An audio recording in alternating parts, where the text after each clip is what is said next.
భారతీపురం అనే ఊళ్ళో శారదా ప్రసాద్ అనే దంపతులు నివసిస్తున్నారు. వారికొక కొడుకు, పేరు రమేష్. అదే ఊళ్ళో ఒక ప్రైవేట్ కంపెనీలో పనిచేస్తున్నాడు. పెళ్ళిడికొచ్చిన రమేష్ సంపాదన అంతంత మాత్రమే కావటంతో పెళ్ళంటేనే భయపడేవాడు. ఒకరోజు శారద రమేష్ దగ్గరికొచ్చి ఇలా అంటుంది. బాబు రమేషు, ఇలా ఎంతకాలమని ఒంటరిగా ఉంటావు? వయసు కూడా పెరిగిపోతుంది. నీ తోటోళ్ళందరూ పెళ్లిళ్ళు చేసుకొని ఇద్దరిద్దరు పిల్లలకి తండ్రులు అయిపోయారా. కానీ నువ్వు పెళ్లి పేరెత్తే చాలు భయపడిపోతున్నావు. నేను చెప్పేది కాస్త విను. నువ్వెకనైనా తొందరగా పెళ్లి చేసుకో. మేము నీ కోసం మంచి సంబంధం చూస్తాము. నువ్వు గనక సరే అంటే ఈ రోజు నుంచే మేము ఆ పనిలో ఉంటాం. బాబు, ఎంతకాలమని ఎట్టా ఉంటావు? నీకంటూ ఒక తోడు కావాలి కదా. వయసు మీద పడితే ఆ తర్వాత ఎవరో పిల్లల్ని కూడా ఇవ్వరు. ఇవాళ రేపు ఎట్టా ఉందో చూస్తానే ఉన్నావు కదా. పిల్ల దొరకడమే కష్టం. సరే అని చెప్పు బాబు. సరే అను. తల్లి మాటలు విన్న రమేష్ ఆలోచనలో పడ్డాడు. అలా ఆలోచిస్తూ రమేష్ తల్లి దగ్గరికి వచ్చాడు. అమ్మా, ఎన్నిసార్లు చెప్పాలమ్మా నీకు నేను పెళ్లి చేసుకోను అని? నాకొచ్చే తక్కువ సంపాదనతో పెళ్లి ఎలా చేసుకోమంటావు? పెళ్లి చేసుకుంటాను సరే, కొద్ది రోజుల్లోనే పిల్లలు పుడతారు. ఈ సంపాదనతో వాళ్ళని పెంచి పోషించటం నా వల్ల కాదమ్మా. వచ్చే అమ్మాయి మంచిదైతే సరే, మంచిది కాకపోతే నా జీవితం దుర్భరం అవుతుంది. నువ్వు మాటి మాటికి పెళ్ళంటూ నా వెంటపడి నన్ను ఇబ్బంది పెట్టకు. నీకు చేతులెత్తి దండం పెడతాను. అలాగే నాన్నకు కూడా చెప్పు, నా పెళ్లి గురించి ఎక్కువ ఆలోచించొద్దని. నాకొచ్చి ఈ అంతంత మాత్రం సంపాదనతో పెళ్లి చేసుకోలేనమ్మా, నన్ను క్షమించు. కొడుకన్న మాటలకు శారద ఎంతో నొచ్చుకుంది. అయినా అతన్ని ఎలాగైనా ఒప్పించాలని రమేష్తో ఇలా అంటుంది. బాబు, నువ్వు డబ్బు గురించి ఆలోచిస్తున్నావా? డబ్బుల సంగతి నేను చూసుకుంటా. నీకు తెలుసుగా నేను వంట బాగా చేస్తానని. నేను మన ఇంటి ముందున్న చిన్న ఖాళీ స్థలంలో ఓ బండి పెట్టుకుంటా. దానిలో చికెన్ 65 బిజినెస్ మొదలెట్టేస్తా. డబ్బులు సంపాదిస్తా. ఇంటి ఖర్చులు, నీ ఖర్చులు, వచ్చే కోడల ఖర్చులు, అన్ని బాధ్యతలు నేను చూసుకుంటా. నువ్వు నా మీద నమ్మకం ఉంచు బాబు. నిన్నకైతే ఏ కష్టం రానివ్వనురా. నేను మాట ఇస్తున్నాను. మొత్తం అంతా నేనే చూసుకుంటా. నువ్వు నా మాట కాదనకుండా పెళ్లికి సరే అని బాబు. వద్దని మాత్రం అనకరా. తల్లి మాటలు విన్న రమేష్కి ధైర్యం వచ్చింది. దాంతో పెళ్లికి ఒప్పుకున్నాడు. అప్పుడు శారద అనామిక అనే ఒక పేదింటి పిల్లతో రమేష్కి పెళ్లి చేసింది. అనామిక పేదింటి పిల్లైనా అత్యాసపరురాలు. పెళ్లైన మొదటి రోజే ఆమె కళ్ళు చికెన్ 65 బండి మీద పడ్డాయి. శారద చేసే చికెన్ 65 టేస్టీగా ఉండటంతో మెల్లగా జనాలు ఆ బండి దగ్గరకు ఎక్కువగా రావటం మొదలుపెట్టారు. అది చూసిన అనామిక మనసులో అత్యాశ రేకెత్తింది. బండి వద్ద కౌంటర్లో కూర్చుని డబ్బులన్నీ తనే తీసుకోవాలనుకుంటుంది. ఇక రమేష్ అనామిక ప్రేమమాయలో పడి అమ్మా నాన్నను కూడా పట్టించుకోవటం మానేశాడు. అనామిక రమేష్ని పూర్తిగా తన వలలో వేసుకుంది. ఒకరోజు అనామిక రమేష్ దగ్గరికొచ్చి, ఏవండి, మిమ్మల్ని ఒకటి అడగొచ్చా? మీరు నన్ను ఎంతగానో ప్రేమిస్తున్నారు కదా, నిజం చెప్పండి. అబద్ధం చెప్తే నా మీద ఒట్టే. ఆమె మాటలు విన్న రమేష్ ఒక్కసారిగా కంగారు పడి నవ్వుతూ ఆమెతో ఇలా అంటాడు. ఇది నువ్వు అడగాల్సిన మాటేనా పిచ్చిదానా? నేను నిన్ను ఎంతగా ప్రేమిస్తున్నానంటే, నిన్ను ఎవరైనా ఏమైనా అంటే వాళ్ళని చావగొడతాను. నిజం, నీ మీదొట్టు. నీకోసం నా ప్రాణమైనా ఇస్తాను జాను. రమేష్ మాటలకి అనామిక సంతోషంతో అతన్ని కౌగిలించుకొని ఇలా అంటుంది. నువ్వు నిజంగానే నన్ను అంతలా ప్రేమిస్తున్నావు రమేష్. అవసరమైతే నా కోసం ఏవైనా చేస్తావా? నువ్వు నన్ను ఎంతగా ప్రేమిస్తున్నావో అది నాకు తెలియాలంటే చికెన్ 65 బండి కౌంటర్లో నన్ను కూర్చోపెట్టు. నేను కౌంటర్ చూసుకుంటా. అత్తయ్య చికెన్ 65 అమ్ముతుంది. అలా చేస్తే బాగుంటుంది. నువ్వు మీ అమ్మను ఒప్పిస్తావా? ఆమెతో ఈ విషయం మాట్లాడతావా? అప్పుడు తెలుస్తుంది నా మొగుడు నన్ను ఎంతగా ప్రేమిస్తున్నాడనేది. ఇది మిమ్మల్ని మీరు నిరూపించుకునే అవకాశం. వెళ్ళండి, మీ ప్రేమని మీరు నిరూపించుకోండి. వెళ్ళండి, వెళ్ళు నా పతిదేవుడా, వెళ్ళి మాట్లాడండి. అనామిక మాటలు విని రమేష్ తన తల్లి దగ్గరకు బయలుదేరుతాడు. ఆమె దగ్గరకొచ్చిన రమేష్, నీతో ఒక విషయం మాట్లాడాలమ్మా. అప్పుడు శారద కొడుకుని ఇలా అడుగుతుంది. చెప్పు బాబు, ఏం మాట్లాడాలి? సందేహించబాక, ఏం చెప్పాలనుకుంటున్నావు సూటుకు చెప్పు. ఏం చెప్పనమ్మా, ఎలా చెప్పాలో అర్థం కావట్లేదు. కానీ ఏం చేయను, అనామిక అంటే నాకు పిచ్చి.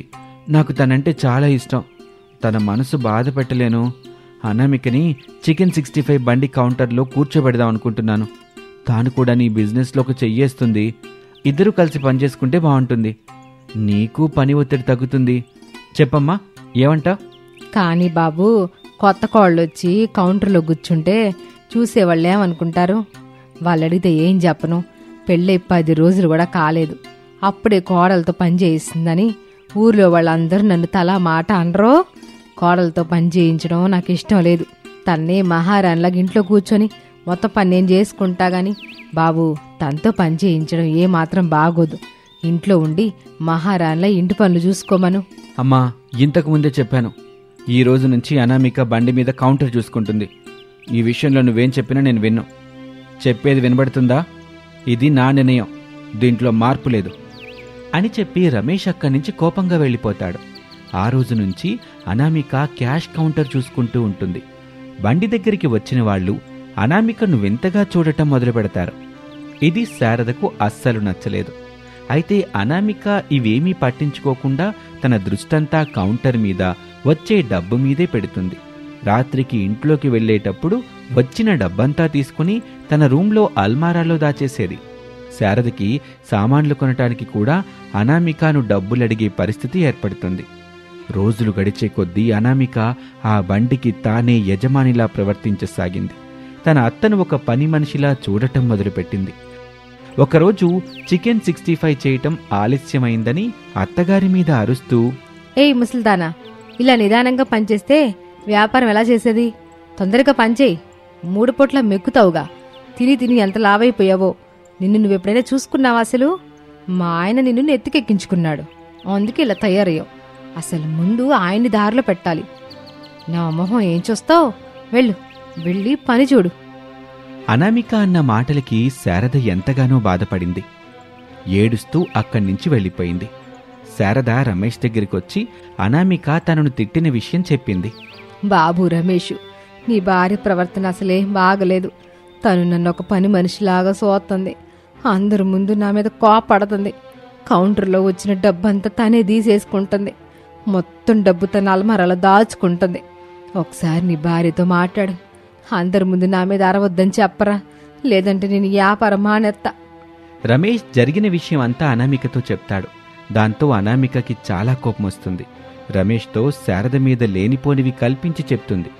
ఆ తర్వాత కోపంగా శారద దగ్గరికొచ్చి, ఏ నంగనాచి ముసలి, చాలా ఎక్కువ మాట్లాడుతున్నావు. నీకెంత ధైర్యం మా ఆయనకి నా మీద కంప్లైంట్ చేస్తావా? ఇవాళ నుంచి చూసుకో, నిన్నేం చేయాలో అది చేస్తా. నువ్వేమన్నా పెద్ద తోపు అనుకుంటున్నావా? రేపటి నుంచి నువ్వు బండి దగ్గరికి రావద్దు. ఆ చికెన్ 65 నేనే చేస్తాను, నేనే అమ్ముతాను. ఇక బండి నాదే. చూడనామిక, నువ్వు పేదింటి పిల్లవని మా ఇంటి కోడలను చేసుకున్నావు. కాని ఎంత అత్యాస, మాయలాడి పిల్లవని అనుకోలేదు. ఈ విషయం ఈ రోజే నాకు తెలిసింది. పేదింటి పిల్లవైనా మంచి సంస్కారం కలుగుంటావని మా ఇంటికి తెచ్చుకున్నావు, కోడల్ని చేసుకున్నావు. నువ్వే నాకు పాఠాలు చెబుతావా? వెళ్ళి ఆ బండి నువ్వే చూసుకో, నేను చూస్తాను. ఎంతకాలం వ్యాపారం చేస్తావు? నీ మీద ఇదే నా ఛాలెంజి. ఆ రోజు నుంచి అనామిక సొంతంగా చికెన్ 65 వ్యాపారం చేయసాగింది. అయితే ఆమె చేసిన చికెన్ 65 తినటానికి ఒక్కరు కూడా రావడం లేదు. చూస్తుండగానే చికెన్ 65 వ్యాపారం మందగించింది. మరోవైపు రమేష్ ఉద్యోగం పోయింది.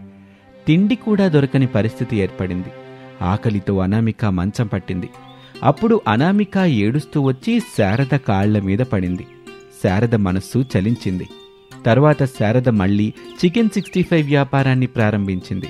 వ్యాపారం నిదానంగా తిరిగి పుంజుకుంది.